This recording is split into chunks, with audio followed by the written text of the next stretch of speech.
Dear Miss Callie, hindi ko akalaing sa simpleng pagkasira ng sasakyan, doon ko mararanasan ang isang karanasan kung saan kakayanin ko pa palang ibigay ang katawan ko sa ibang lalaki matapos yumao ng asawa ko.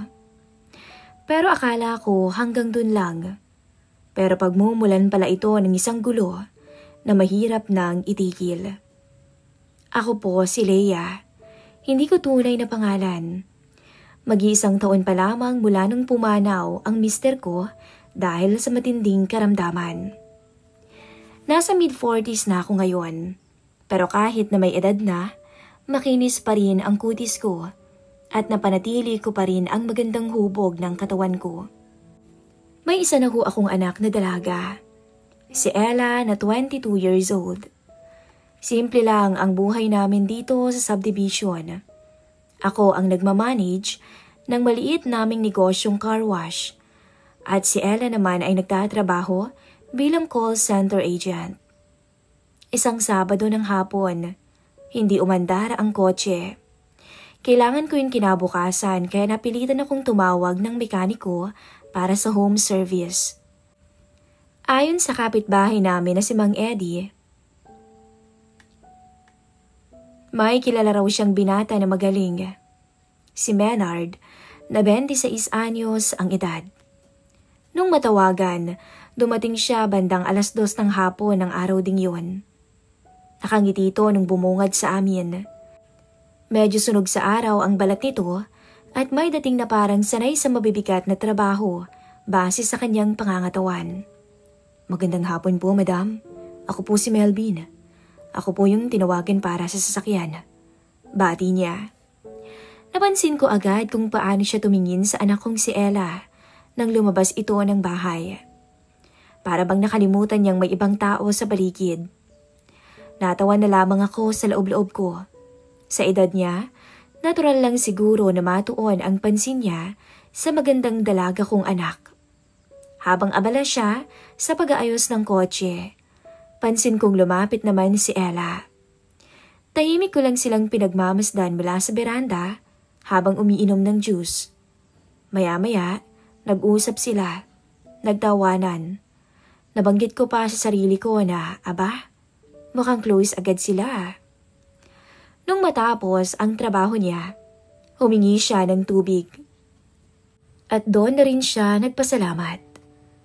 Ma'am, kung sakali po, pwede ko po bang ibigay kay Ella yung number ko para kung sakaling masiraan ulit, madali akong matawagan.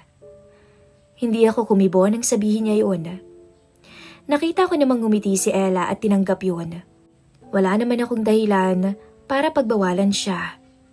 Mula noon, tuwing magpapa-change oil o magpapalit ng battery, si Melvin na ang tinatawagan namin. At simula noon, naging close silang dalawa ni Ella. Kahit walang home service ay dumadalaw na ito sa bahay. At tuwing pupunta siya, hindi lang siya kay Ella nakikipagkwentuhan, kundi pati sa akin. Madali siyang makisama, magaan ang loob ko sa kanya at aminado kung matagal na rin akong walang kausap na lalaking ganun ang trato. Minsan nga, pansin ko ring iba kung makatingin sa akin ang mekaniko. Sa isip-isip ko nga, siguro type din ako nito. Pero syempre, binaliwala ko lamang yun. Minsan, isang gabi, si Ella ay may overtime. Nasa bahay ako mag-isa nang biglang may kumatok. Si Melvin. Madam, dumaan po ako saglit dito. Napansin kong bukas pa kasi yung ilaw nyo. Okay lang po ba kung makainom ng tubig? Kahit sa alanganing oras, pinatuloy ko siya. At ang simpleng makikiinom ng tubig, nauwi sa kwentuhan sa kusina. Tungkol sa buhay, sa trabaho niya, pamilya niyang nasa probinsya. Iba talaga ang sense of humor ni Melvin. Hindi ko tuloy namalayan ng oras. Nung paalis na siya, ngumiti siya sa akin ng matagal. Ibang ngiti yun, parang may halong pahiwatig. Ako naman, hindi ko maaming kinikilig sa ngiti niyang yun. Sa mga sumunod na linggo, napansin kong hindi na lang si Ella ang pinupuntahan niya. Minsan kahit walang sira ang dahilan, dumadaan siya sa bahay. Minsan may dalang merienda. Ma'am, para ho sa inyo. Alam kong paborito nyo yan. Hindi ko alam kung kailan nagsimula ang kakaibang kilig sa pagkatao ko. Matagal akong naging tapat sa asawa. Pero hindi ko inakalang makakaramdam ako ng ganito muli. May mga pagkakataon ring siya at si Ella ang lumalabas. Pero pag uwi nila, ako ang nilalapitan ni Melvin para magpaalam. At sa mga tinginan naming dalawa, parang may unti-unting lihim na nabubuo. Isang gabi na malakas ang ulan, tumawag si Melvin. Ma'am, malapit po ako sa inyo. Nasiraan ako ng motor. Pwede po ba akong makisilong saglit? Wala si Ella noon. Night shift. Kahit ganoon, pinatuloy ko siya. Basa siya ng ulan. Pinahiram ko siya ng tuwalya at t-shirt ng asawa ko noon. Noong una, wala kaming imika na dalawa. Sa sala habang umuulan sa labas, ramdam ko ang tensyon sa pagitan namin. Nung magtama ang mga mata namin, hindi ko na rin maitanggi sa sarili ko. May nararamdaman ako. Maya-maya, lumapit siya ng dahan-dahan. Wala siyang binigkas sa salita, pero malinaw ang sinasabi ng mga mata niya. May gusto siyang mangyari. Sa puntong yun, ako ang unang tumalikod, pero siya ang unang humawak sa kamay ko. At mula roon, hindi ko na naitama ang lahat ng maling nararamdaman ko. Melvin, bulong ko habang nakayakap siya sa likuran ko. Imbis na itulak siya, tila nadala ko ng tukso. Noong nabubuhay pa ang asawa ko, hindi ako sanay na hindi nilalambing tuwing gabi at hindi kami natutulog na hindi pawisan sa kama. Kaya siguro hinahanap-hanap ko rin talaga ang haplos ng isang lalaki. Ma'am, pasensya na po, pero ang ganda niyo at ang sexy. Lalaki lang ho ako, bulong nito. Huwag na mamang itawag mo sa akin. Leia na lang, okay? Sabi ko naman. Matapos ang gabing yun, tuluyan ko ring pinayagan ang mekaniko na pagsawaan ako hanggat gusto niya. Kapalit naman nun sa akin ay ang pagtugon sa uhaw ko bilang byuda. Lumipas ang mga araw, niligawan ni Melvin ang anak ko. Wala akong karapatang sabihan si Ella. Pero sa bawat gabi, sa bawat lihim na pagdaan ni Melvin kapag wala si Ella, kami ang nakikita. Ang masakit, hindi ko alam kung ako ba ang minamahal niya o kami lang ay parehong kasabay ng isa't isa. Melvin, bulong ko minsan habang magkasama kami sa sala. Hindi ba't mali to? Ma'am, alam kong mali. Pero hindi ko kayang pigilan. Hindi ko alam kung dapat akong matakot o matuwa sa sagot niya. Muling nabuhay ang isang parte ng sarili kong akala ko ay patay na. At habang tumatagal, ramdam kong may nararamdaman na rin si Ella para sa kanya. Nagsimula na rin siyang magkwento sa akin tungkol sa mga date nila, kung paano iparamdam ni Melvin na espesyal siya. At sa puntong yun, pinipigilan ko ang sarili kong masaktan. Pero alam kong pati ako ay mali. Nakikipagkita kay Melvin sa mga oras na wala ang anak ko.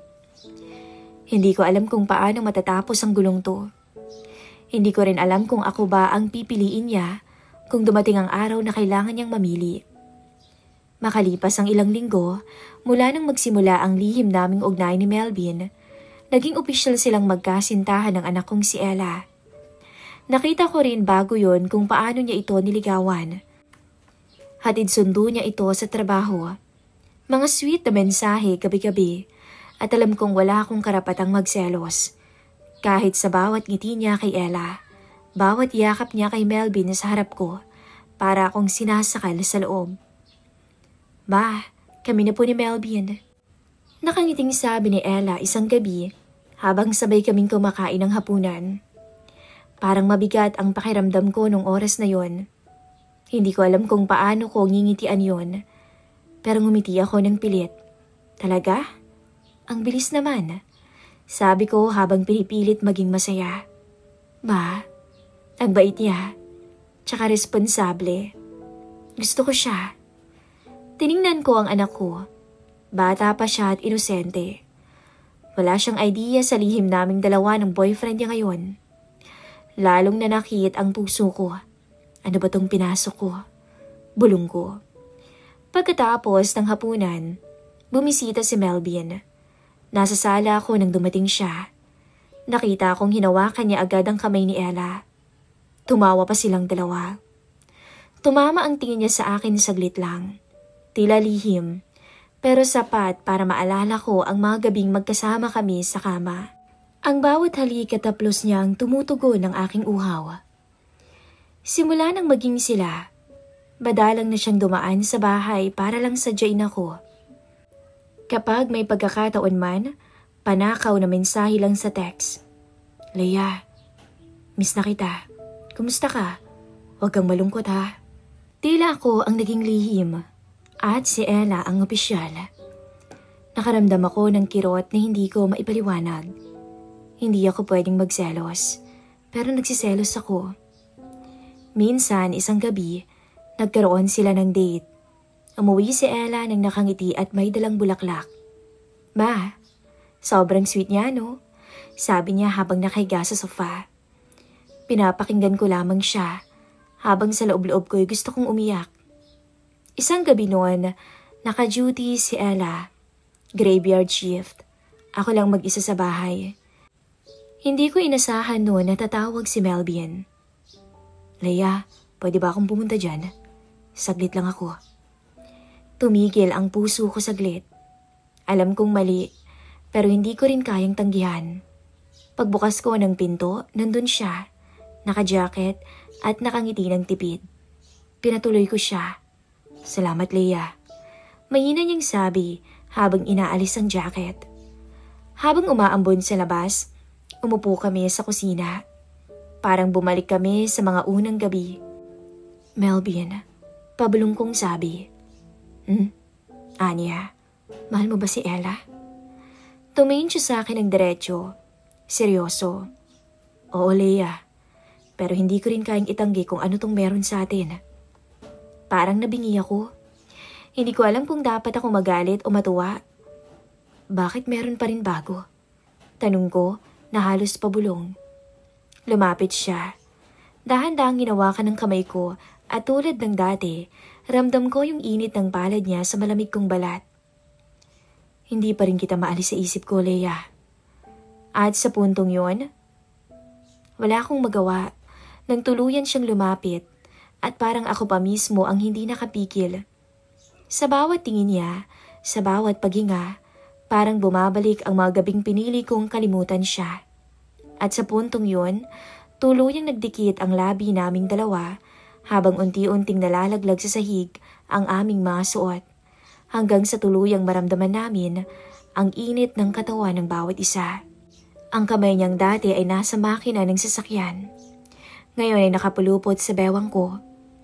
Wala kaming salitang binigkas, tanging paghinga lang at kilos naming sabik sa isa't isa. Hanggang sa tuluyang magpakasasa kami ng nobyo ni Ella. Sa sala, sa ibabaw ng mesa, at kahit sa kwarto naming dalawa ng yumao kong asawa, ay hindi namin pinalagpas. Hindi ko alam kung ba't pa rin ako pumayag. Hindi ko alam kung dahil ba sa lungkot, sa pangungulila, o sa matagal kong pinigilang damdamin. Naging tahimik at ilag siya matapos ang namagitan sa amin. Hindi na tulad ng dati na may lambing pa siya. Ngayon parang mabigat. Siguro dahil may kasalanan siyang alam naming pareho. Leia, hindi ko sinasadya. Wala kang dapat sabihin. Putol ko. Pero, Melvin, mahal mo si Ella, tandaan mo yan. Tumango siya. Pero baka sa mga mata niya ang pagkalito. Ako rin ay litong-lito. Ako ang nanay ni Ella. Ako ang dapat may alam kung ano ang dapat gawin. Pero bakit parang hindi ko rin kaya? Kinabukasan, bumalik si Melvin. Nakaporma siya. Hinihintay niya si Ella sa labas. Niyakap niya to ng mahigpit at halatang miss na miss nila ang isa't isa. Ako na sa loob lang ng bahay, nakadungaw sa bintana. Parang ako yung ibang tao sa sarili kong tahanan ng oras na yon. Ma, alis muna kami ha. Masayang sabi ng anak ko. Dinner date kami ni Melvin. Ngumiti lang ako pero para akong nastatwa. Habang lumilipas ang mga araw, pansin kong lumalalim ang relasyon nilang dalawa ni Ella. Pero hindi rin mawala ang lihim naming pagkikita ni Melvin. Hindi man araw-araw, pero may mga gabi na kapag hindi nakakauwi si Ella agad, dumadaan siya sa bahay. Hindi bilang boyfriend ng anak ko, kundi bilang kalaguyo. Pero tila wala ng lambing sa mga pag-uusap naming dalawa. Lahat pabulong, lahat bawal, at lahat ay kasalanan. Minsan, pagkatapos ng lahat, nakahiga lang kaming dalawa sa madilim ng sala. Nakatingin sa kisame at ramdam ko ang bigat sa puso ko. Melvin, hanggang kailan naman natin to gagawin? Hindi siya sumagot dahil alam namin pareho, wala naman tong magandang patutunguhan. Hindi ko na alam kung kailan nagsimulang maging malabo ang lahat. Ang alam ko lang, sa bawat gabing dumadaan, lalong lumalalim ang lihim naming ugnay ni Melvin. Oo nga't boyfriend siya ng anak kong si Ella, pero sa dilim ng aming tahanan, may ibang kwento kaming dalawa. Minsan isang gabi, maagang umuwi si Ella mula sa trabaho. Pagod na pagod, kaya agad siyang natulog sa kanyang silid. Ako naman ay nasa sala, nagbabasa ng lumang magazine para lang malibang ang isip. Nang biglang tumunog ang cellphone ko. Si Melvin. Leia, andito po ako sa labas. Nabingi ako sa sariling kaba. Mabilis kong tiningnan si Ella na mahimbing ang tulog. Binuksan ko ang gate at pinapasok siya. Bakit ka nandito? Nandito si Ella, tulog na. Pabulong kong tanong. Hindi ko alam eh. Pero hindi ko po kayang hindi kayo makita. Sagot niya. Habang marahan akong hinawakan sa kamay. Alam kong mali na naman. Pero ng mga sandaling yon, wala nang tama o mali. Puro damdamin na lang. Tahimik kaming pumasok sa loob.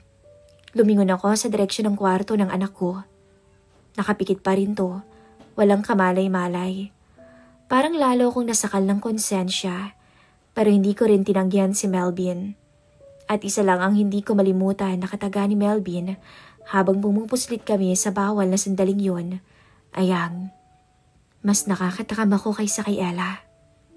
Habang yakap ako ni Melvin sa dilim, nakatingin ako sa kisame.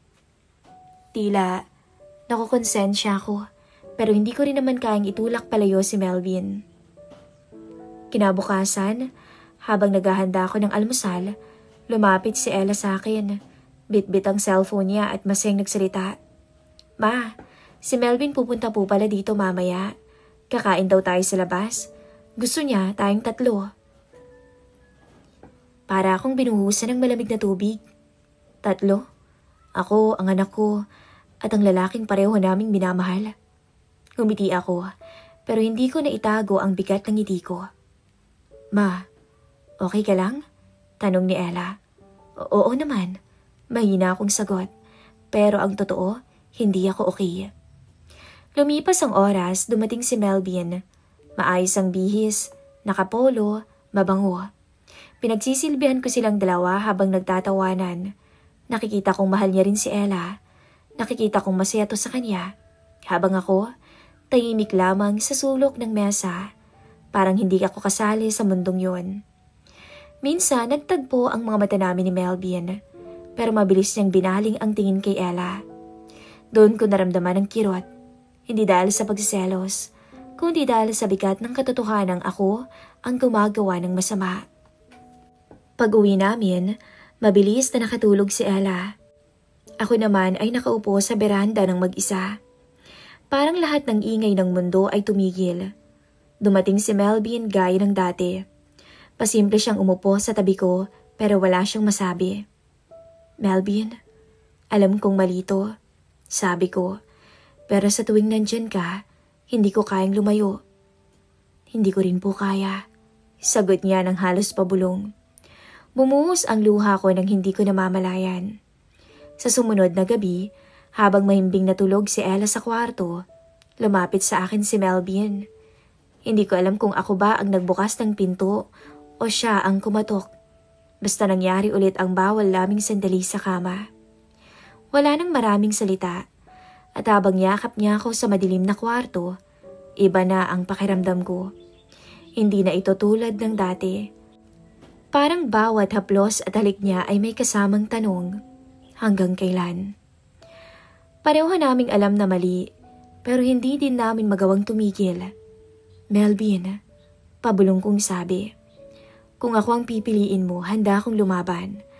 Pero kung si Ella, hindi ko natapos ang sasabihin. Nangilid na naman ang luha ko. Hindi siya sumagot. Pero sapat na ang katahimikan para malaman kong siya ay hindi rin alam ang sagot. Kinabukasan, habang nakatingin ako sa salamin, hindi ko na makilala ang sarili ko. Ako to, isang ilaw ng tahanan. Ako to, isang byuda. Ako to, isang babaeng nagmahal sa maling paraan. Hindi ko alam kung dapat akong tumigil o ipaglaban ang nararamdaman ko, pero isa lang ang malinaw, may masasaktan. Si Ella, ang anak ko. Kaya ngayon, heto ako, humihingi ng tulong sa inyong channel, Miss Callie. Hindi ko alam kung tama pa bang mahalin si Melvin o kung panahon na para lumayo. Hindi ko alam kung ako ba ang matandang dapat magparaya o ang babaeng may karapatan ding magmahal. Ang tanong ko po sa inyo, sa mga nakikinig, kung kayo ang nasa sitwasyon ko, ipaglalaban niyo ba ang pag-ibig kahit masaktan man ang sariling anak mo? O magpaparaya kayo para hindi niya maramdaman ang sakit na ako ang may gawa at may dahilan? Hanggang dito na lang po ang aking kwento. Nagmamahal, Leia. At dito na po nagtatapos ang isang kwento ng karanasan at suliranin ng ating letter sender.